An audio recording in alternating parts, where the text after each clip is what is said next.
आज मैं आपके लिए ग्लास डिज़र्ट की रेसिपी लेकर आई हूँ। आज हम कस्टर्ड ट्रैफल बनाकर तैयार करेंगे, वो भी ग्लास में। इसमें टोटल 8 लेयर होंगी। इन 8 लेयर का जब आप बाइट लेंगे तो आपको मज़ा आ जाएगा। ये बहुत ही ज़्यादा डिलीशियस होता है। ये डिज़र्ट देखने में जितना अच्छा होता है, खाने में उससे कई गुना ज़्यादा मज़ेदार है। आए इस यमी से डिज़र्ट को बनाना स्टार्ट करते हैं। बिस्मिल्लाहिर्रहमानिर्रहीम। अस्सलाम वालेकुम एवरीवन। एक पैन में हम 2 कप फ्रेश दूध लेंगे। इसी में हम पौना कप चीनी का ऐड करेंगे। इस दूध को चूल्हे पर रखकर इतनी देर उबालेंगे कि 2 से 4 उबाल आ जाएं। एक अलग बाउल में हाफ कप आप दूध लेंगे। मैं ये वाला मैंगो कस्टर्ड यूज करती हूँ। मेरी फैमिली को इस कस्टर्ड का फ्लेवर बहुत पसंद है। मैंगो कस्टर्ड के मैं 3 टेबलस्पून इस दूध में ऐड करूंगी और अच्छे से हम इस दूध और कस्टर्ड को मिक्स कर लेंगे। इसमें गुठली या लम्स नहीं होने चाहिए। आप इस मैंगो कस्टर्ड की जगह आप बनाना कस्टर्ड, वनीला कस्टर्ड या स्ट्रॉबेरी कस्टर्ड भी यूज कर सकते हो, जो आपको फ्लेवर पसंद हो। इस कस्टर्ड को हम उबलते हुए दूध में थोड़ा थोड़ा कस्टर्ड करके ऐड कर देंगे। एक बार में हम कस्टर्ड को दूध में ऐड नहीं करेंगे, वरना दूध में गुठलियाँ कस्टर्ड की बन जाएंगी। लो फ्लेम पर हम इस कस्टर्ड को निकालेंगे। इस कस्टर्ड की थिकनेस आप चेक कर सकते हो। इसकी थिकनेस इस तरह की होनी चाहिए। इस पैन को मैंने शेल्फ पर ठंडा होने के लिए छोड़ दिया था। जब कस्टर्ड रूम टेम्परेचर पर आ गया तो मैंने इसी पैन को उठाकर फ्रीज़र में रख दिया ठंडा होने के लिए। ये देख सकते हो आप, ये कस्टर्ड चिल्ड ठंडा हो चुका है। अब हम इस कस्टर्ड को एक बाउल में डाल लेंगे, जिसमें हम आसानी से बीट कर सकें। एक हम खाली बाउल लेंगे, उसी में हम हाफ कप विप्ड क्रीम लेंगे और इसे हम इतनी देर बीट कर लेंगे कि अच्छे से इसकी पीक बनने लगे। फिर हम कस्टर्ड को बीट करेंगे। कस्टर्ड को इतनी देर बीट करेंगे कि कस्टर्ड की गुठलियाँ ख़त्म हो जाएं और बहुत ही सॉफ्ट सा कस्टर्ड तैयार हो जाए। कस्टर्ड को सिर्फ चंद सेकेंड्स ही हमने बीट करना है, बहुत ज़्यादा बीट नहीं करना। अगर ज़्यादा बीट हमने कस्टर्ड को कर लिया तो कस्टर्ड बहुत ज़्यादा पतला हो जाएगा। एक हम पैपिंग बैग लेंगे। इस तरीके से एक गिलास में रखेंगे। जो व्हिप्ड क्रीम है ये हम इस पैपिंग बैग में ऐड कर देंगे, ताकि हम आसानी से कस्टर्ड के ऊपर डिज़ाइनिंग कर सकें।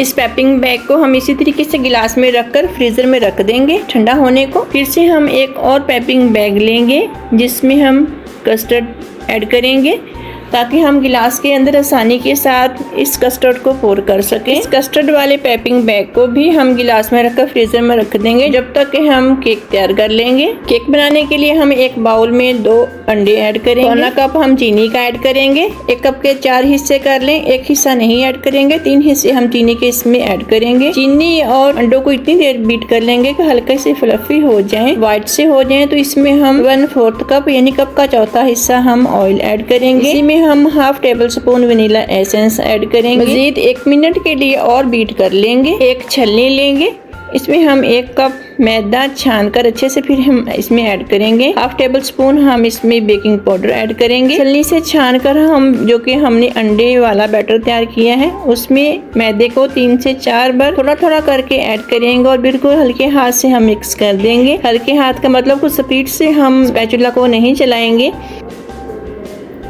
इस तरीके से हम पूरा मैदा छानकर इस बैटर में डाल देंगे और मिक्स कर लेंगे। इस केक को सॉफ्ट बनाने के लिए, बहुत ही ज़्यादा मॉइस्ट बनाने के लिए हम हाफ कप गर्म दूध का ऐड करेंगे। दूध को हम थोड़ा थोड़ा करके ऐड करेंगे। साथ में ही 2 टेबलस्पून मैं इसमें ऑयल ऐड करूँगी। अगर आपके पास मक्खन हो तो मक्खन को हल्का सा पिघलाकर 2 टेबलस्पून वो मक्खन ऐड कर दीजिएगा। मक्खन से एक तो केक का फ्लेवर बहुत अच्छा हो जाता है और केक बहुत ही सॉफ्ट और मॉइस्चर वाला होता है। और बाकी का जो दूध है वो भी हम इस केक में ऐड कर देंगे और अच्छे से मिक्स कर लेंगे।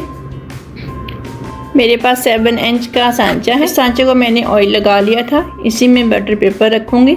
बटर पेपर के ऊपर ऑयल लगाने की ज़रूरत नहीं है। इसी में हम अपना बैटर ऐड कर देंगे। इस बैटर वाले सांचे को हल्का सा टैप करेंगे, ताकि इसमें कोई बबल्स, कोई एयर हो बैटर में तो वो निकल जाए। माइक्रोवेव ओवन को 170 डिग्री पर 5 मिनट के लिए हमने हीट कर लिया था और 35 to 40 मिनट के लिए हम 170 पर बेक कर लेंगे इस केक को। बहुत ही सॉफ्ट, मुंह में घुल जाने वाला केक बनकर हमारा रेडी है। आप देख सकते हो। छुरी की मदद से पैन से हम केक को इस तरीके से अलग करके बाहर निकालेंगे और ऊपर से हम बटर पेपर को उतार देंगे। मैं आपको केक चेक करवा देती हूँ कि ये कितना सॉफ्ट है। इस केक की रेसिपी हॉट मिल्क केक के नाम पे मैंने अपलोड की हुई है। आप अपनी फैमिलीज के लिए भी बना सकते हो, आप मेहमानों को टी पार्टी में भी सर्व कर सकते। ये केक बहुत ही सॉफ्ट बनकर तैयार होता है। हम इसे छोटे छोटे पीसेस में कटिंग कर लेंगे ताकि इस केक का चूरा करने में हमें आसानी हो। इसका हमने बहुत ही बारीक सा चूरा करना है।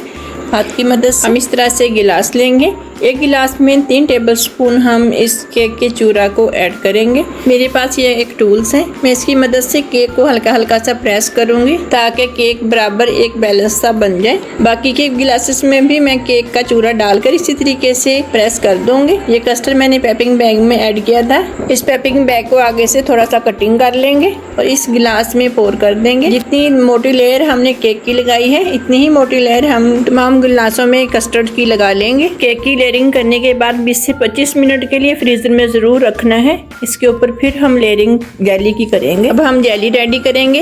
एक पैन में 1 कप हम पानी का लेंगे। 1 पैकेट ग्रीन अच्छी क्वालिटी का जेली का लेंगे, इसमें मिक्स करेंगे। पैकेट के ऊपर तरकीब लिखी होती है जेली बनाने की, वही तरकीब से आप जेली को बनाइएगा, लेकिन उसमें पानी की मिकदार ज्यादा लिखी होती है। मुझे थोड़ी सी थिकनेस वाली जेली चाहिए तो 1 कप मैं पानी का इसमें ऐड करूंगी। आप भी 1 कप ही ऐड करिएगा। जेली को हम कस्टर्ड के ऊपर डाल देंगे। 2 टेबलस्पून काफी होंगे। जितनी मोटी लेयर में मैंने कस्टर्ड को डाला है, इतनी ही मोटी लेयर में हम जेली को डालेंगे। 2 टेबलस्पून काफी है जेली जो हमने अभी तैयार की है। तीनों गिलासों में हम 2-2 टेबलस्पून ऐड करेंगे। बाकी की जो जेली बच जाएगी प्लेट में डालकर फ्रिज में रख देंगे ठंडा होने के लिए, गार्निश के लिए यूज करेंगे। जेली को गिलास में पोर करने के बाद 20 से 25 मिनट के लिए फ्रीजर में रख देंगे ठंडा होने को। पहले मैंने कस्टर्ड पैपिंग बैग में डालकर फिर आपको गिलास में डालने के लिए बताया था।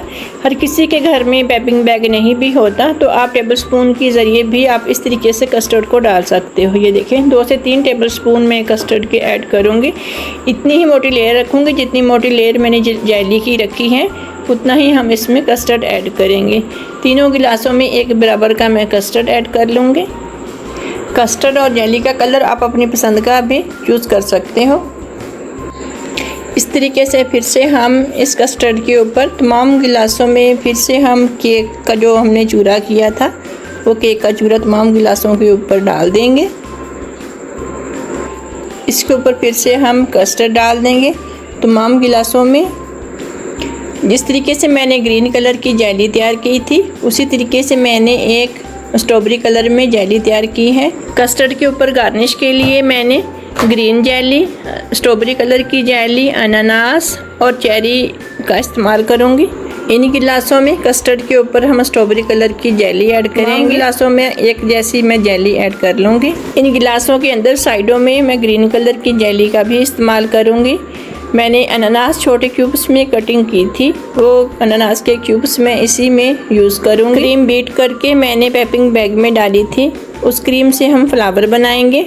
जो दरमियान में गिलास की जगह खाली है उस जगह पर हम फ्लावर बनाएंगे क्रीम का और ऊपर गार्निश करेंगे चेरी के साथ। मुझे उम्मीद है कि आज की रेसिपी आपको पसंद आई होगी। अगर आप चाहेंगे तो इंशाल्लाह मिलेंगे एक नई रेसिपी में। आप अपना और अपनों का बहुत सारा ख्याल रखा करें और मुश्किल वक्त में सब्र किया करें और अपनों की खुशी में खुश हुआ करें। आज की अच्छी बात आपसे करना चाहूँगी, और जब तुम अल्लाह की दी हुई आजमाइश पर सब्र करते हो, उसकी रज़ा के आगे सर झुका देते हो, तो वो तुम्हें चुन लेता है अपने मन पसंदीदा बंदों में।